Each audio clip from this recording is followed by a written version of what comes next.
வணக்கம் நண்பர்களே, நான் மணிகண்டன். மேகங்களின் தேடலில் இன்றைய தேடல் வைரமுத்து அவர்கள் எழுதிய தோழிமார் கதை என்கின்ற கவிதை. ஆத்தோறும் பூத்த மரம், ஆணை அடங்கும் மரம், கிளையெல்லாம் கூடு கட்டி கிளையடையும் புங்க மரம், புங்க மரத்தடியில் பூவிழுந்த மணல்வெளியில் பெண் பார்த்த சிறுவயசு பெண்ணே நினைவிருக்கா? சிரிக்கி மக பாவாட சீக்கிரமா அவருதுன்னு இறுக்கி முடி போட்டு எங்காத்தா கட்டிவிட பட்டு சிறுக்கயிறு பட்டையிடம் புண்ணாக இடுப்பு தடத்தில் நீ என்ன வச்ச நினைவிருக்கா? மருதாணி வச்சவரல் மடங்காம நான் இருக்க நாசமா போன நடுமுதுகுத்தான் அரிக்க சுருக்கா நீ ஓடி வந்து சொரிஞ்ச கதை நினைவிருக்கா? கருவாட்டு பானையில சிறுவாட்டு காசு எடுத்து கோனார் கடை தேடி குச்சி ஐஸு ஒன்று வாங்கி நான் திங்க நீ கொடுக்க, நீ திங்க நான் கொடுக்க, கலங்கிய ஐஸ் குச்சி கலர் கலராக கண்ணீர் விட பல்லால் கடிச்சு பங்கு போட்ட வேளையில் வீதி மண்ணில் 2 துண்டா விழுந்துருச்சே நினைவிருக்கா?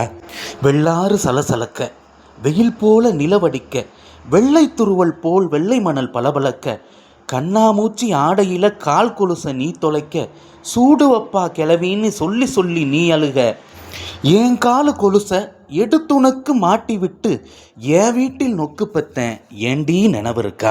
பல்லாங்குழி ஆடையில் பருவம் திறந்து விட ஈரப்பசக்கண்டு என்னமோ ஏதோன்னு சாகத்தான் போறேன்னு சத்தமிட்டு நான் கத்த விறுவிறுன்னு கொண்டு வந்து வீடு சேர்த்த நினைவிருக்கா? ஒன்றா வளர்ந்தோம், ஒரு தட்டில் சோறு தின்னோம், பிரியாதிருக்க ஒரு பெரிய வழி யோசித்தோம், ஒரு புருஷன் கட்டி ஒரு வீட்டில் குடியிருந்து சக்கலத்தியாவால் சம்மதிச்சோம் நினைவிருக்கா? ஆடு கனவு கண்டா அருவா அறியாது, புழுவெல்லாம் கனவு கண்டா கொழுவுக்கு புரியாது, எப்படியோ பிரிவானோ இடிவிழுந்த ஓடானோ 20 வயசோட இருவேறு திசையானோ, தண்ணி எல்லா காட்டுக்கு தாலி கட்டி நீ போக வரட்டூர் தாண்டி வாக்கப்பட்டு நான் போக ஓம்புள்ள ஓம்புருசன் ஓம்பொழப்பு உன்னோட ஏம்புள்ள ஏம்புருசன் ஏம்பொழப்பு என்னோட.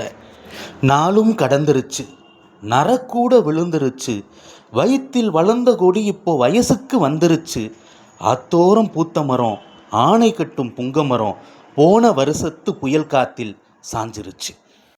இப்படி அந்த கவிதை முடியும்.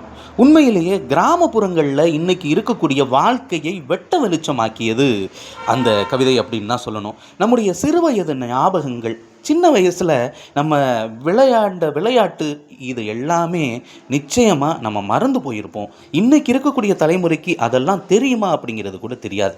அதை தெரிய வைத்ததற்கு உண்மையிலேயே கவிஞர் ஐயா அவர்களுக்கு மனமார்ந்த நன்றியை நம்ம தெரிவிச்சுக்கிறோம். இந்த நன்றியோடு நாம் செய்ய வேண்டியது இன்னொன்று தான். இன்னும் இந்த மாதிரியான கிராமத்து கவிதைகள் நிறையா இருக்குது. அதையெல்லாம் நம்ம தெரிஞ்சுக்கணும், தேடி தேடி படிக்கணும்.